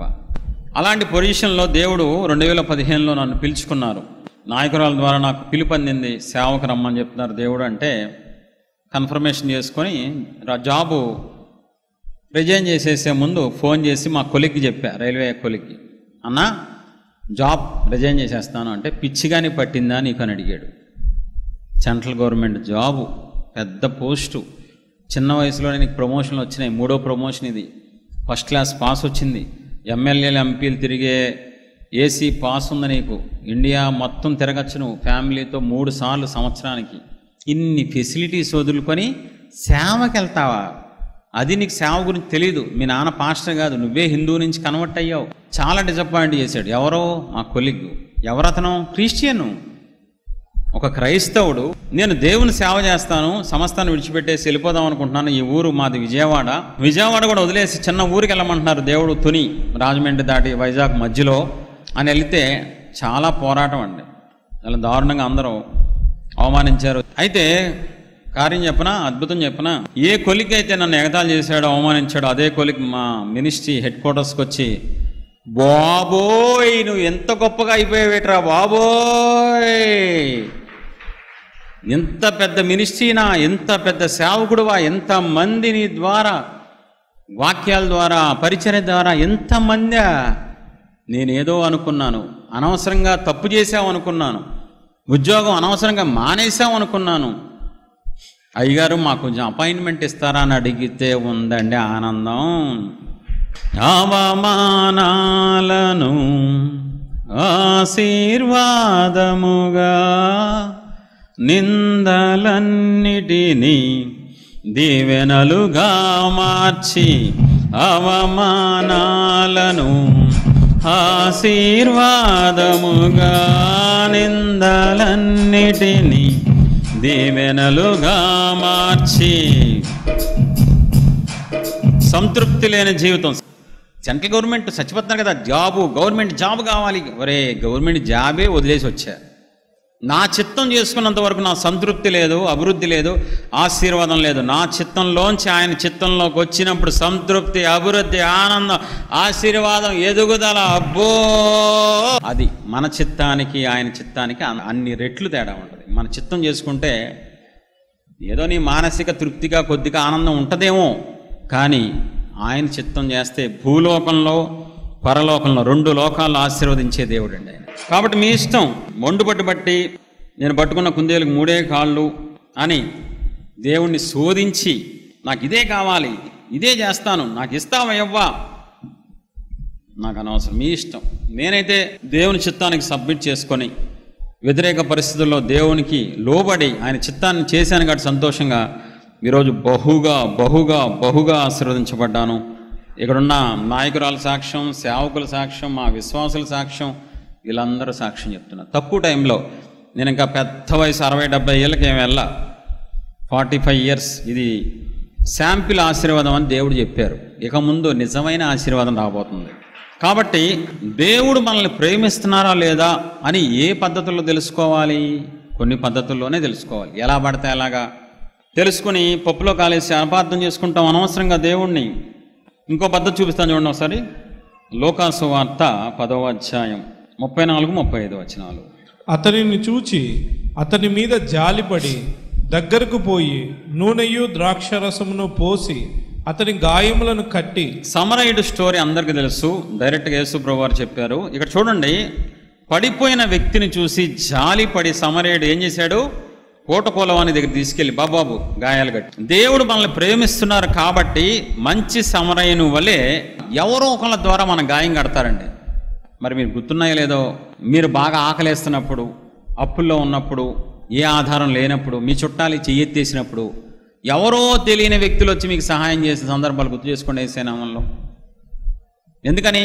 ఆయన మిమ్మల్ని ప్రేమిస్తున్నారని ప్రూవ్ చేసుకుంటున్నారు. ఆయన ప్రేమిస్తున్నారు కాబట్టి మిమ్మల్ని అలా వదిలేలా. యాక్చువల్గా ఇప్పుడు తప్పు చేశాడా, తప్పు చేయలేదా? తప్పు చేసినోడి మీద జాలి కలుగుతుందా? సమరయుడికి తప్పు చేయనోడి మీద తప్పు చేశాడు. ఎక్కడి నుంచి ఎక్కడికి వెళ్తున్నాడు అయ్యగారు? దేవుని సన్నిధిలోంచి లోకంలోకి వెళ్ళిపోయాడు కాబట్టి దెబ్బలు తిన్నాడు. తప్పు చేసినోడి మీద జాలి కలగకూడదు, కోపం రావాలి, నీకు ఇలాగే జరగాలనాలి. కానీ ఇక్కడ సమరయుడు మనసు మంచిది కాబట్టి ఈ పడిపోయిన వ్యక్తి దగ్గరికి వెళ్ళి జాలిపడి ఇతను గాయం కట్టడమే కాదు, నూనె రాయటమే కాదు, మళ్ళీ పూటకూలం వాడి దగ్గరికి. మీ జీవితంలో ఒకసారి గుర్తు చేసుకోండి. ఎవరో తెలియని వాళ్ళు ఆదరిస్తారు, ఎవరో తెలియని వాళ్ళ ద్వారా డబ్బు సహాయం దేవుడు చేశారు, మాట సహాయం చేశారు, ఎన్నో జరిగినాయి. అదంతా దేవుడిని ప్రేమిస్తున్నట్టు లెక్క. పూటకూలవాడు ప్రేమించినట్లా, సమరయుడు ప్రేమించినట్లా? ఈ సందర్భంలో మీరు ఏటైపో తెలుసా? పూటకూలవాడినాడు నన్ను బాగా ప్రేమిస్తాడని. పూటకూలవాడిని పెట్టింది ఎవరు? దేవుడు మన కోసం కొన్ని పాత్రలు పెడతారు. కొంతమంది ప్రేరేపిస్తారు, అరే నా బిడ్డరా, ఆకలేస్తుందిరా, అరే నా బిడ్డరా అప్పుల్లో ఉన్నాడురా, ఆదరణ కోల్పోయారా, కొంచెం ఆదరించరా. సేవకులు అవ్వచ్చు, తోటి విశ్వాసులు అవ్వచ్చు, బయట వ్యక్తులు అవ్వచ్చు, గవర్నమెంట్ ద్వారా నీకు రూల్స్ మార్చి నీకు పెన్షన్ అవ్వచ్చు, అది దేవుడు ఇచ్చింది కాదా? ప్రభుత్వాలు దేవుడు కాదా ఏర్పాటు చేసింది? అదంతా దేవుడు ప్రేమే. మీరు అది గుర్తించాలి. ఇదొక పద్ధతి. ఇంకోటి చూద్దాం, 2 సమూయేలు 12:1 చూద్దాం. కావున యెహోవా నాతానును దావీదు వద్దకు పంపెను. అతడు వచ్చి దావీదుతో ఇట్లా నేను యెహోవా నాతానును దావీదు యొద్దకు పంపెను. అప్పుడు నాతాను వచ్చి ఏం చెప్పాడు? దావీదుని ముద్దు పెట్టుకొని డార్లింగ్, దావీదు డార్లింగ్ అన్నాడా? ఒరే నువ్వేరా అది చేసిన పనికి మాలిన పని నువ్వే అని ఏలెత్తి చూపించాడు. దావీదుకు మండిందా? తీసుకున్నాడు, యాక్సెప్ట్ చేశాడు చక్కగా. ఎస్, ఆ పాపం చేసింది నేనే. దావీదు రాజుగారు అయి ఉండి గొప్ప స్థాయిలో ఉండి తలదించుకొని దైవజనుడి దగ్గర ఎస్ పాపం చేసింది నేనే. ఇప్పుడు ఎవరు పంపిస్తే వచ్చాడు దైవజనుడు దావీదు దగ్గరికి? దేవుడు. యెహోవా నాతానును దావీదును ఎందుకు పంపించారు? వరే తిట్టరా, బాగా తిట్టుడి, మక్కిలిన కొట్టు, నేనిచ్చా నీకు అధికారం అని చెప్పేసి ప్రవక్తను పంపించారా? ఎందుకు పంపించారండి?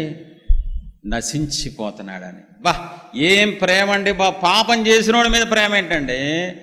దిగజారిపోయాడు దావీదు, పడిపోయాడు, దరిద్రంగా చేశాడు, ఎవడో చేయనంతగా చేశాడండి దావీదు.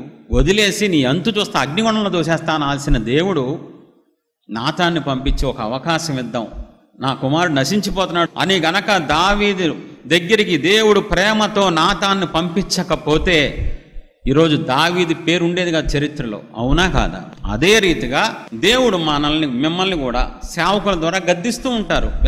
ఏంటా చేసిన పని నువ్వు? సేవకుడు అవ్వచ్చు, తల్లిదండ్రులు అవ్వచ్చు, ఆత్మీయులు అవ్వచ్చు, ఎవరో ఒకరి ద్వారా గద్దించినప్పుడు మీకు బీపీ వస్తుంది. ఇంకా ఆ టైంలో బీపీ మిషన్ పెడితే బయలుపోతుంది తెలుసా మీకు? ఇంకంతే. దన్నంటావా? మీ యాక్షన్ ముందు దెయ్యాలు దురాత్మలు బలాదూరండి. నన్ను అంటావా నువ్వు? నన్ను చూపిస్తున్నావేంటి దైవజనుడు? నన్ను పాస్టర్, నీకు ఉంటుంది నా చేతిలో. ఎందుకు గద్దించేది? ఎవరు గద్దించమన్నారు? బైబిల్లో గద్దించమని సేవకుడికి ఎవరు చెప్పారు? దేవుడు.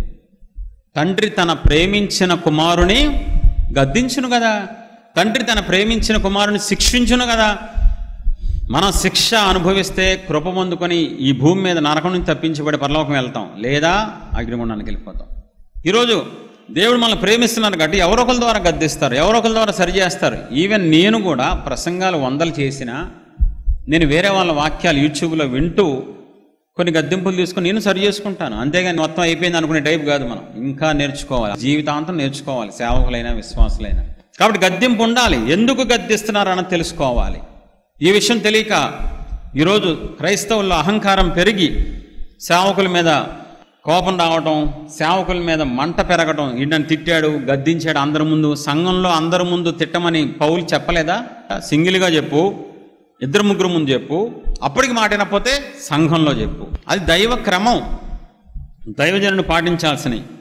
మరి గద్దిస్తున్నారంటే ప్రేమిస్తున్నట్లా, ద్వేషిస్తున్నట్లా దేవుడు? కానీ మీరేమనుకుంటారు? దేవుడికి నా మీద కోపం, దైవజనుడికి నా మీద కోపం, ఎప్పుడు చూసినా నన్నే సరి చేసుకోమంటాడు. ఇంతమంది ఉన్నారుగా, ఇలా చెప్పడేంటి? అది కరెక్ట్ మనస్సు కాదు. చెడిపోయిన మనస్సు మార్చుకోండి, మారు మనసు పొందండి. ఇంకోటి చూద్దాం, చూడండి, లూకాసు వార్త 13వ అధ్యాయం 7-8 వచనాలు. గనుక అతడు, ఇదిగో 3 ఏళ్ల నుండి నేను ఈ అంజూరపు చెట్టున పండ్లు వెదుకుచున్నాను గాని ఏమీ దొరకలేదు. దీన్ని నరికివేయుము, దీనివలన ఈ భూమియు ఏల వ్యర్థమైపోవాలని ద్రాక్ష తోట మాలితో చెప్పాను. అయితే వాడు, అయ్యా, నేను దాని చుట్టూ త్రవ్వి ఎరువు వేయు మట్టుకు ఈ సంవత్సరం కూడా ఉండనిమ్ము. 3 సంవత్సరాల నుంచి ఒక్క పండు కానీ లేదండి. 3 సంవత్సరాలు పెట్టుబడి అంతా వేస్ట్ అయిపోయింది. ప్రదేవన్ పిల్లారా, కనెక్ట్ చేసుకోండి, మీకు దండం పెడతా. సువార్త చెప్పాల్సిన భారం అందరి మీద ఉందా, సేవకుల మీద ఉందా? మీ ఇంట్లో వాళ్ళకి మీరే సువార్త చెప్పుకోవాలి, మీ బంధువులకు మీరు సువార్త చెప్పుకోవాలి, మీ పక్కింటి వాళ్ళకి, ఎదురింటి వాళ్ళకి. అవునా కదా? సువార్త అందరూ చెప్పాలా? కొరింథీయులకు రాసిన పత్రికలో ఆయన వచ్చే వరకు మరణాన్ని ప్రచురించాలి మనందరం.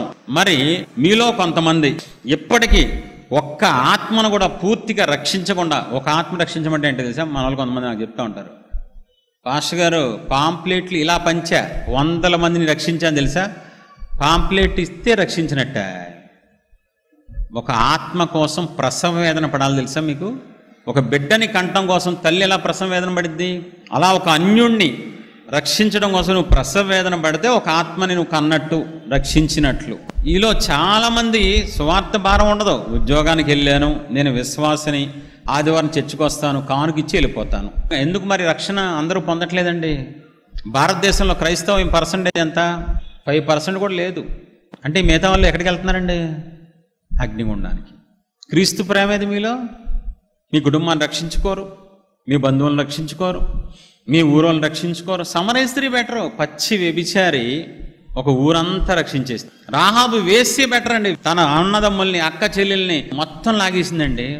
ఆత్మల భారం ఏదండి? సరే, ఇప్పుడు దేవుడు లెక్క ఎలా ఉంటుంది తెలుసా? కొన్ని సంవత్సరాల నుంచి నువ్వు ఏ పని చేయట్లేదా, నా రాజ్యం కట్టట్లేదా, నేను లేపేస్తాను, బో వేస్ట్, నీకు పెట్టుబడి పెట్టాం అనే టైంలో మీ సేవకుడో చుట్టాలో ఎవరో ఒకళ్ళు ఏడుస్తారు, ప్రభువా నాయకత్వం కొంచెం సహాయం చేయండి, చంపద్దు ప్రభు, మరణానికి అప్పచెప్పద్దు. అదేగా అక్కడ ఉపమానం. తోటమాల వచ్చి యజమానిని బతిమలాడతాడు, ఒక్క సంవత్సరం టైం ఉండాలి, నరికద్దా ప్లీజ్ ప్లీజ్. ఎంత గొప్ప విషయం తెలుసా? మీరు ఆయన రాజ్యం కట్టకపోయినా ఆయన ఏడుస్తున్నారండి, నా పిల్లల్ని నాకు తీసుకురంటారు, అరే నా పని చేయంటారు, మీ రాజ్యం మీ పని నేను చేస్తాను. సువార్త చెప్పాలి, మనంగా ఎవరు చెప్తారండి? ఆయన ఏడుస్తున్నారు దివారాత్రులు నిన్ను బట్టి, ఆయన పిల్లలు నశించిపోతున్నారు, నీ ముందే చచ్చిపోతున్నా కూడా పట్టించుకోకుండా, క్రీస్తు ప్రేమ నీలో లేకుండా కఠినంగా ఉన్నావు. అయినా నీకు ఈ సంవత్సరం ఎందుకు ఇచ్చారు 2025? చెప్పాలి. ఆయన చేతిలో అధికారం ఉంది, మరణానికి అప్పచెప్పేయచ్చు, ఆయన అగ్నిగుణం తోసేయచ్చు. ఎందుకని నిష్ప్రయోజనం కొంతమంది వల్ల. ఒక్క ఆత్మ రక్షించబడదు. మరి దేన్ని సూచిస్తుంది అది? ప్రేమ కాదా? ఇంకో సంవత్సరం పొడిగించారంటే అది ప్రేమ కాదా? మరి దేవుడు ప్రేమిస్తున్నారు మిమ్మల్ని, కాబట్టి ఇంకొక సంవత్సరం ఇచ్చి, ఈ సంవత్సరమైనా ఫలిస్తారు నా పిల్లలు, ఈ సంవత్సరమైనా నా రాజ్యం కడతారు, అది ప్రేమే కదండి. మరి ఈ రీతిగా అర్థం చేసుకోవాలి కదా దేవుని ప్రేమని. ఇశ్రాయేల్ రాజు కావాలి అన్నప్పుడు దేవుడు ఏమన్నారండి? ఒరే రాజు వద్దురా, మీకు రాజు ఉంటే భయంకరంగా చాకరీ చేయించుకుంటాడు, వెట్టి చాకరీ, అరే మీ పిల్లల్ని తీసుకెళ్ళిపోతాడరా, బరువులు మోపిస్తాడరా, వద్దురా, నేనే మీకు రాజుగా ఉంటా, అలాంటి పనులు చేయించనురా. మాకు రాజు కావాలి. వాళ్ళకున్నారు రాజు, వీళ్ళకున్నారు. అరే వాళ్ళు వేరురా, మీరు నా పిల్లలరా, ఏడ్చారండి, మొత్తుకున్నారండి. ఇశ్రాయేలుకి ఏం చేశారు? మొండికేసి మాకు రాజు కావాలని చెప్పి అనవసరంగా రాజుని తెచ్చుకొని వెట్టి చాకరీ చేశారు రాజుగారికి. దేవుడు చాలాసార్లు మీరు అడిగింది ఎందుకోరో తెలుసా? కష్టాల పాలవుతారని, శ్రమల పాలవుతారని మీరు అడిగిన కొన్ని ఎవరో మంచి ఉద్దేశంతో, అయినా సరే నాకు కావాలి అంటే నీ కర్మ అంటారు. ఒక పిల్లవాడిని ఏడుస్తున్నాడు, పక్కింటి ఆవిడ వచ్చి అడిగింది, ఎందుకమ్మా పిల్లవాడిని ఏడిపెత్తున్నావు? ఆడేదో అడుగుతున్నాడు కదా, ఇవ్వు అని ఇచ్చేయచ్చు కదా. ఏంటి ఇచ్చేసేది? కత్తి అడుగుతున్నాడు. ఇందాక కూరగాయలు కట్ చేస్తాడు, చూసేటాడు. ఇవ్వమంటావా? వద్దులే. కత్తి అడిగాడా? నేను ఇంకా ఏదో అడిగాడు అనుకున్నా, బొమ్మ గిలక్కాయ అనుకున్నా. ఆడేంటి చిన్నపిల్లోడు కత్తి అడిగేటి? ఆడు దానిలోంచి ఏం నేర్చుకోవచ్చు మనకు తెలియదు. నేను ఆ ఊరు వెళ్ళిపోతా బ్రో, హైదరాబాద్ వెళ్తాను. హైదరాబాద్ వెళ్తే సర్వనాశనం అయిపోతావు నువ్వు. నీకు హైదరాబాద్లో హైటెక్ సిటీ కనబడుద్ది కానీ నీ నాశనం కనబడదు. దేవుడు ప్రేమతో అది తప్పిస్తూ ఉంటారు. కొంతమంది దుబాయ్ వెళ్ళిపోతాను, ఆస్ట్రేలియాకి వెళ్ళి కొనేస్తాను, కెనడా మొత్తాన్ని చుట్టేస్తాను, ఏంటేంటో ఊహించేసుకుంటారు క్రైస్తవులు. అక్కడికి వెళ్తే ఏం జరిగిద్దో తెలియదు, ఎవడు మాయలో పడిపోతారో తెలియదు. దేవుడు ఏం చేస్తారు? కొన్ని మీకు ఎవరో ఎన్ని ప్రయత్నాలు చేసిన వీసా పక్కింటోడికి ఎదురింటోడికి వస్తుంది కానీ నీకు రాదు వీసా. చూసావా దేవుడు నాకు ఇవ్వట్లేదు కానీ అన్యుడికి ఇచ్చాడు అంటావు. దాని వెనక ఏముంది? ఇంకోటి చూడండి, ఒకసారి దేవుని స్టైల్ మనకు అర్థం కాక చాలా ఈజీగా అపార్థం చేసుకుంటూ ఏడుస్తారండి దేవుడు. ఇశ్రాయేలీలు ఎర్ర సముద్రం దాటుతుండగా ఫరో కూడా ఎర్ర సముద్రం దగ్గర వచ్చేస్తూ ఉంటాడు మీదకి. అప్పుడు ఇశ్రాయేల్ ఫీలింగ్ ఎలా ఉంటుంది? అమ్మని ఈడేంట్రా దరిద్రం, ఈడు కూడా వస్తాడేంటి, అందులో సైన్యంతో రథాలు వేసుకొని ఇంత ఎలా వస్తున్నాడు తెలుసా, మామూలుగా అది నిజంగా జరిగిన సీను, సినిమా కాదు, ఎఫెక్ట్ కాదు, అది రియల్ లైఫ్. అది రథాలు వేసుకొని ఒరే ఆగండ్రా అని సుబ్బారావుని అప్పారావుని పిలుస్తున్నాడు ఆడు ఫరోగాడు. దేవుడురా బాబు, మోషేని ఎందుకు తేవడం ఎందుకు, ఇవన్నీ ఎందుకు, అక్కడే చచ్చేవాళ్ళం కదా. అర్థమవ్వదు దేవుని కార్యాలు కొన్నిసార్లు ఆ సందర్భంలో అపార్థానికి దారి తీస్తాయి. మన టైపే కదా ఇశ్రాయేల్ కూడా, ఏం దేవుడా బాబు, ఆ ఫరో తరుగుతున్నాడు, వచ్చేస్తున్నాడు, ఇంకా మమ్మల్ని లాక్కెళ్ళిపోతాడు అనే టైంలో రాణి రాణి రాణి ఏంటి రాణి ప్రభా, దగ్గరికి రాణి అని చెప్పి సముద్రంలోకి రాగానే ముంచే సముద్రం అని. లైఫ్లో శత్రువు అనేవాడు లేకుండా నా దేవుడు తన పిల్లలకు చేసేసారండి. అది ఆయన స్టైలు. కొన్నిసార్లు నీ శత్రువు నీ ముందు రెచ్చిపోతూ ఉంటాడు, నిన్ను ఎగతాళి చేసేవాళ్ళు ఎగతాళి చేస్తుంటే దేవుడు మౌనంగా ఉంటారు. అప్పుడు నువ్వేమనుకుంటావు, చూసావా వాళ్ళు నన్ను ఎగతాళి చేస్తుంటే అవమానిస్తుంటే, చిన్నోళ్ళు కూడా నా తర్వాత వచ్చిన వాళ్ళు నన్ను గాయం చేస్తుంటే దేవుడు మౌనంగా ఉన్నారు కదా, దేవుడు అన్యాయస్తుడు, దేవుడు కళ్ళు లేవు, ఏదేదో బిరుదులు ఇస్తామండి. దాంట్లోంచి మనం ఏం నేర్చుకోవాలి, దేవుడే శత్రువుకి కొన్నిసార్లు పర్మిషన్ ఇస్తారు, దేవుడే ఇస్తారు. ఎందుకని, ఫరోకు తెలుసా సముద్రంకి వెళ్తే మునిగిపోతాడని, తెలిసి ఎవడన్నా సముద్రం జోలికి వెళ్తాడా, పారిపోండ్రోయ్ అంటాడు. కానీ వెళ్దాం పదండ్రోయ్ దేనికి వస్తున్నాడు, దేవుని దృష్టిలో మునగడానికి, మునగతాన్రోయ్ అని వస్తున్నాడు ఆడు శత్రువు. అది ఇశ్రాయేలుకి తెలియదు, ఫరోకు తెలియదు, దేవునికి మాత్రమే తెలుసు. నీ శత్రువుని పైపైన కాదు, లైఫ్ లాంగ్ లేకుండా చేయటం కోసమే కొన్నిసార్లు మౌనంగా ఉంటారు ఆయన. జయం మాత్రం మనకే ఎప్పటికైనా. 4 రోజులు రెచ్చిపోవచ్చు, 4 రోజులు హడావుడి చేయొచ్చు, అవమానించవచ్చు, రోడ్డు మీద లాగచ్చు, చివరికి గెలిచేది దేవుని పిల్లలు మాత్రమే. నయోమి గ్రూప్ ఉంటుందండి క్రైస్తవుల్లో గ్రూపు, వీళ్ళు ఇష్టం అండి. నయోమి టైప్ ఎలా తెలుసా, ఆవిడ వెళ్ళిపోయి అంతా చేసుకొని దేవుడు నాకు అన్యాయం చేశారు, దేవుడు నన్ను మోసం చేశారు, నేను సమృద్ధిగా వెళ్తే పనికిమాలిన స్టేట్లోనే మేడం గారు. ఇప్పుడు చాలామంది తెలుసా, భర్త కొట్టంగానే ఫస్ట్ ఎవరి మీద కోపం వస్తే భార్యలకి, చూసావా ఆయన ఏమనరు, పాపం చేయనప్పుడుంటుంది, కొట్టి అలిసిపోయినట్టున్నాడు. ఏం దేవుడువే ఇలాంటి మొగుడిని ఇచ్చావు, అది దేవుడిచ్చాడా, సంబంధం చూసుకుంది నువ్వు, రంగులు చూసుకుంది నువ్వు, సికింద్రాబాదు జంటనగరాల్లో ఉండొచ్చని చెప్పి లెక్కలు వేసుకొని పెళ్లి చేసుకొని ఏదైనా జరిగితే దేవుడు, ఈ ఉద్యోగంలో దేవుడు నాకు ఇలా చేసి, అది ఎంత అన్యాయం అండి, అది ఎంత దారుణం అండి. దేవుడు బాధపడతారు, ఏడుస్తారు, అయ్యో నేనెక్కడిచ్చాను, నువ్వే కదా. నయోమి స్టేట్మెంట్కి దేవుడు ఎంత ఏడ్చుంటారు చెప్పండి, ఎంత బాధ కలిగింది. మనమే తట్టుకోలేము, మనం తప్పు చేయకుండా ఎవరన్నా మన మీద ఏలు చూపిస్తే భరించలేము. పరిశుద్ధ దేవుడు, పరలోకపు తండ్రి, ప్రాణం పట్టిన దేవుని ఏలెత్తి నువ్వే, నీ వల్లే నాకు ఇలాంటి జీవితం, నీ వల్లే నాకు కుటుంబం, నీ వల్లే నాకు ఇలా నష్టపోయానంటే అది నేనేం చేశానమ్మా, నేనేం చేశాను. అస్సలు ఎప్పుడు దేవుణ్ణి నిందలయ్యేదో అపార్థం చేసుకోవద్దు. యోబు ఎంత నష్టం వచ్చినా దేవుణ్ణి అపార్థం చేసుకోవాలా. యోబు అబద్ధం చేసుకోవచ్చుగా, ఏంటి ప్రభు ఇదంతా, రోజు తెల్లవారుజామున 5 లేచి దహన బలి అర్పించేవాడిని, నాకు పిల్లలు చచ్చిపోయారని ఒక్క మాట అన్నాడా, అపార్థం చేసుకున్నాడా, ప్రేమించట్లేదు నన్ను దేవుడు అన్నారా, అల్లా. యోబు కంటే మనకి కష్టాలు వస్తున్నాయి చెప్పండి, కానీ ఈజీగా ఈరోజు ప్రజలు అపార్థం చేసుకుంటున్నారు. దయచేసి మీ చేతులు దండం పెడుతున్నాను, మీ కాళ్ళు పట్టుకుంటాను, దేవుని పిల్లల కోసం నేను ఎంతైనా తగ్గించుకుంటాను, అస్సలు అపార్థం చేసుకుంటాను.